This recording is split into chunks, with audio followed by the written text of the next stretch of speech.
हम सीधे आपको लेकर चलेंगे। हमारे साथ इस वक्त एक तो मैं परिचय कराती हूँ, स्टूडियो में जो खास मेहमान मौजूद हैं आप देख सकते हैं, विजय त्रिवेदी जी, राकेश शुक्ला जी स्टूडियो में हमारे साथ मौजूद हैं।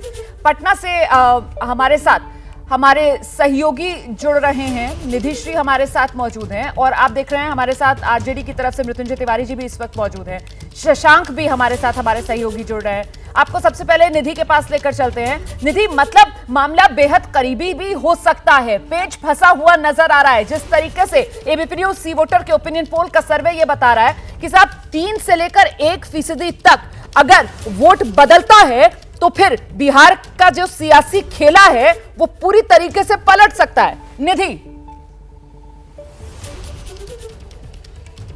बिल्कुल, देखिए ओपिनियन पोल से ये साफ है कि इतना आसान है नहीं चुनाव जितना नजर आ रहा है सामने। और जाहिर सी बात है कि कुछ अगर थोड़ा सा भी वोट प्रतिशत जो है वो बदलता है तो इससे आंकड़े कहीं से कहीं हो जाएंगे। कुछ लोग हमारे साथ मौजूद हैं। बिहार में 33 सीटें एनडीए के खाते में जाती हुई ओपिनियन पोल के हिसाब से दिख रही है, 7 सीटें विपक्ष को।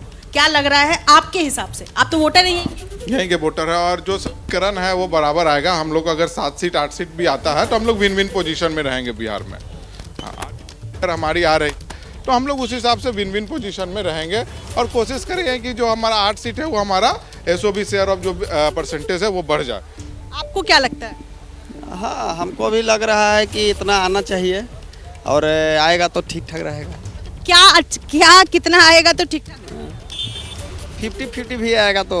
विपक्ष को कितनी सीटें आप दे रहे हैं? विपक्ष इंडिया गठबंधन को मान के चलिए कि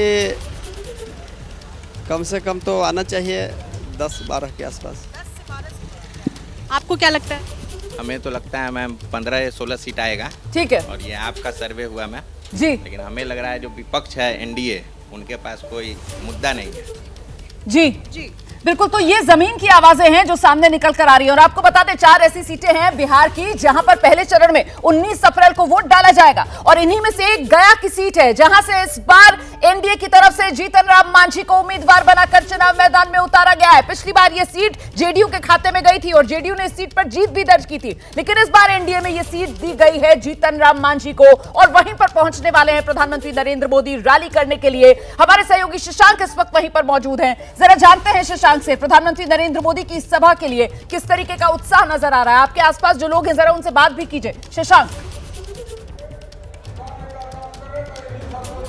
बिल्कुल, पीएम मोदी यहाँ पे एनडीए प्रत्याशी जीतन मांझी के लिए प्रचार करेंगे। 19 अप्रैल को वोटिंग है, कल चुनाव प्रचार थम जाएगा। भारी संख्या में यहाँ पर बीजेपी के समर्थक पहुंचे हैं। पीएम मोदी आ रहे हैं, उनको सुनने आप लोग आए हैं। कितना उत्साहित है? बहुत ज़्यादा, हम लोग बहुत पहले से बहुत ज़्यादा उत्साहित है, इसलिए मोदी जी हमारे शहर में आ रहे हैं। इससे बड़ी और क्या बात होगी। इस बार अब की बात 400 पार। क्या गया सीट पर मांझी की जीत होगी? क्या लग रहा है? मुकाबला आरजेडी के कुमार सर्वजीत से है। 102% जीतन राम मांझी जीत रहे हैं।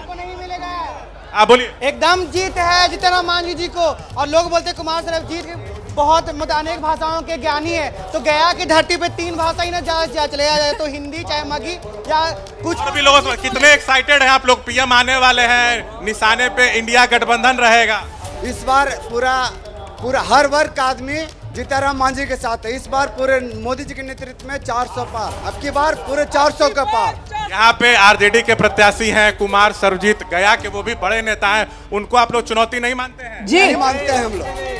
मोदी जी की इनका मांझी जी के टक्कर में अभी तक कोई नहीं। जी देखिए पब्लिक बहुत एक्साइटेड है। नहीं शशांक, लेकिन जरा लोगों से ये भी पूछिए ना कि भाई जो प्रधानमंत्री नरेंद्र मोदी और बीजेपी की तरफ से परिवारवाद को लेकर वार किया जाता है, अब यहाँ पर गया में जब प्रधानमंत्री नरेंद्र मोदी आ रहे हैं तो परिवारवाद वाला मामला जो है वो यहाँ से हथियार के तौर पर आरजेडी के लिए इस्तेमाल किया जाएगा या फिर क्योंकि खुद चाहे जीतन राम मांझी हो या फिर उनके बेटे हो वो भी तो राजनीति में है ना, इस वजह से परिवारवाद से बचा जाएगा यहाँ गया की इस रैली में? शशांक जल्दी से पूछिए।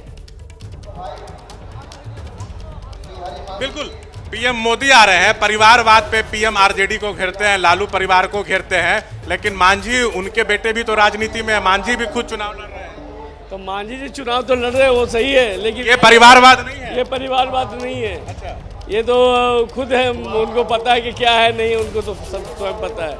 लेकिन इस बार हमारे जो है बिहार से जितने भी प्रत्याशी इंडिया प्रत्याशी है, भाजपा की सरकार बनने जा रही है। ठीक क्या लगता है पीएम मोदी यहाँ परिवारवाद का मुद्दा उठाएंगे? देखिए, परिवारवाद का मुद्दा यहाँ पे हो ही नहीं सकता, क्योंकि जो भी यहाँ पर प्रत्याशी खड़े हैं वो अपना फील्ड वर्क करके आए हैं।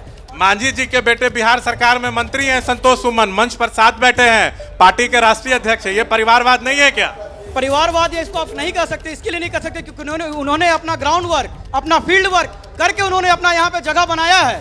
अगर बाप के सामने बेटा तरक्की करता है तो इसे परिवारवाद नहीं कहते, इसे संपूर्ण तरक्की कहते हैं, मेहनत कहते हैं, परिश्रम कहते हैं। क्या इसको परिवारवाद नहीं कहते? क्या कहना है? नहीं सर, नहीं सर, इसको परिवारवाद नहीं कहते।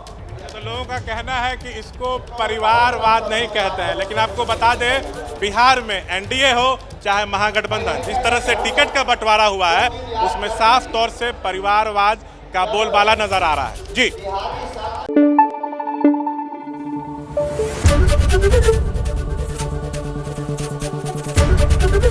एबीपी न्यूज आपको रखे आगे।